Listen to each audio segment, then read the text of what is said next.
Shalom, meus queridos e amados irmãos, a graça e a paz do Senhor e Salvador, Jesus Cristo esteja com todos vós.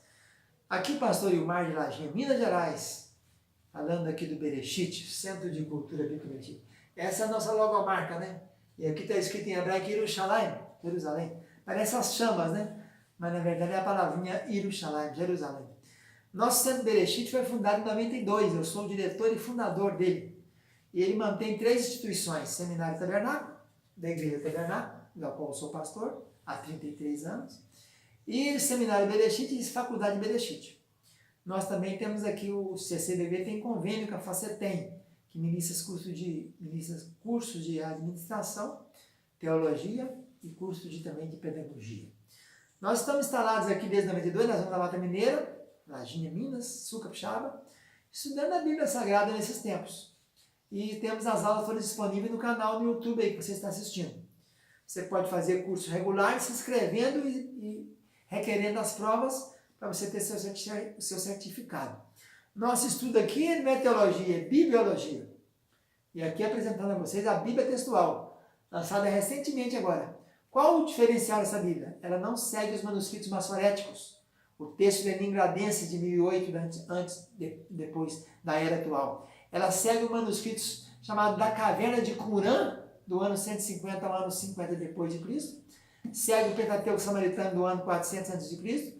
e a Septuaginta do ano 280 a.C. É uma Bíblia que todo estudante precisa ter a sua biblioteca.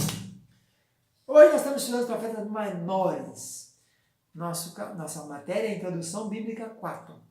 Profetas menores são Oséias, Joel, Amós, Obadias, Jonas, Miqueias, Naum, Sofonias, Abacuque, eu confundo aqui. Jonas, Miqueias, Naum, Abacuque. Depois Sofonias, Ageu, Zacarias, Malaquias. Começando no ano 800 com Joel e acabando no ano 400 com Malaquias.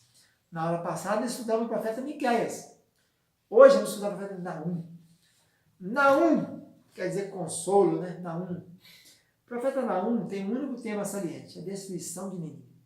120 anos antes, Jonas passou por lá, por Nínive, tinha 600 mil habitantes ali, 120 mil homens, muito gado, e ele pregou e o povo se arrependeu da malícia de Nínive. Era um povo cruel, muito atroz, muito cruel. Eles acabavam, destroçavam, humilhavam os inimigos, né? E os ninivitas foram conduzidos ao arrependimento naquela época e converteram, e Deus protelou. Mas depois de 120 anos, era chegada a hora de Nínive sucumbir. E caiu nas mãos de Nabopolassar, pai de Nabucodonosor, que é o primeiro dirigente do novo Império Babilônico. Começou no ano 626 e acabou no ano 600, no ano 530 e poucos, quando houve a queda do Império Babilônico na mão de Belsazar. Né? Nabucodonosor reinou mais de 43 anos, depois de Merodach, seu filho, depois seu genro Neriglissar, depois Nabonide, seu genro, e depois o filho de Nabonide, Belsazar, e acabou o Império Babilônico. Aí começa o Império Medo-Persa, com Dario, com Ciro, Cambises e outros mais. Então Naum conta a história da destruição de Nínive. O objetivo de Naum é inspirar os seus patrícios. Praticamente nada se sabe a respeito de Naum. Ele não dá relatório aqui, dizendo aqui, ele não fala, né? Naum, filho de fulano, filho de Beltrano, não faz nada. Só fala assim, peso de Naum, sentença contra Nínive, carga contra Nínive, livro da visão de Naum, o Elcosita. Só fala que ele nasceu em Elcós. Essa Elcós é uma cidade da Galileia, Elcós, é uma aldeia que havia na Galileia. Então, mais uma vez, combate aquela frase, né? Pode alguma coisa boa vir da Galileia? Pode. O profeta aqui era de lá, Elcosita. Então, ele profetizou durante o reinado de Ezequias e foi testemunha do sítio de Jerusalém por Senaqueribe no ano 701. Senaqueribe veio com 185 mil atacar a cidade depois que o povo dele, os ascendentes dele, Sargão II, Salmanaser, destruíram as tribos do norte. Depois veio Senaqueribe e veio atacar o sul, derrubou as cidades fortes todas ali e chegou a Jerusalém. Mas resistiram em Jerusalém e o Senhor, através de Ezequias, deu um grande livramento. Isaías, ó, você vai sarar, Ezequias, e Deus vai te livrar desse rei. E Deus mandou um anjo lá matar 185.000. Acabou com eles uma vez só, né?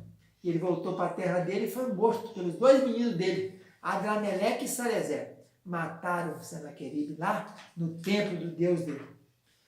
Então, Naum profetizou no templo de Ezequias, foi testemunha do sítio de Jerusalém para Senaqueribe. E antes de escrever o julgamento de Nínive, ele descreve o juiz Jeová, a quem nos apresenta não como executor injusto e caprichoso, mas alguém tardio em irar-se.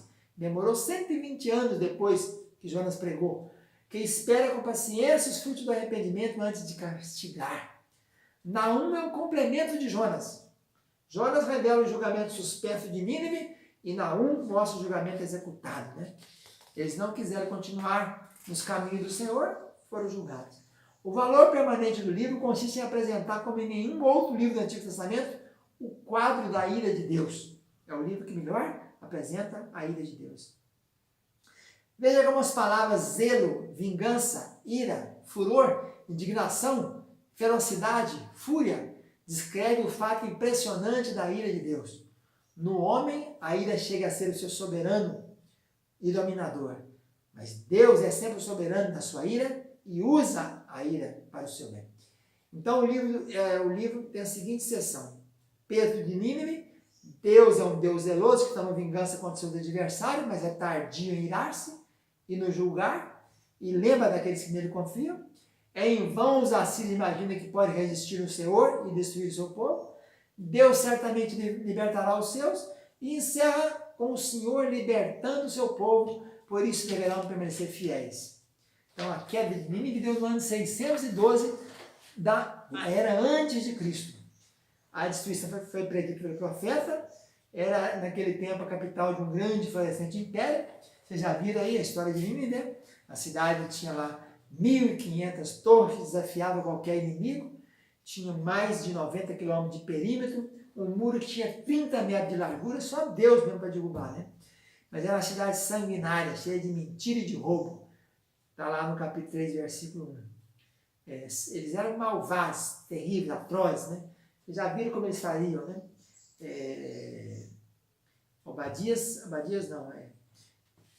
Jonas, né? Jonas fala isso, da crueldade, né? Como eles eram cruéis com os inimigos, né?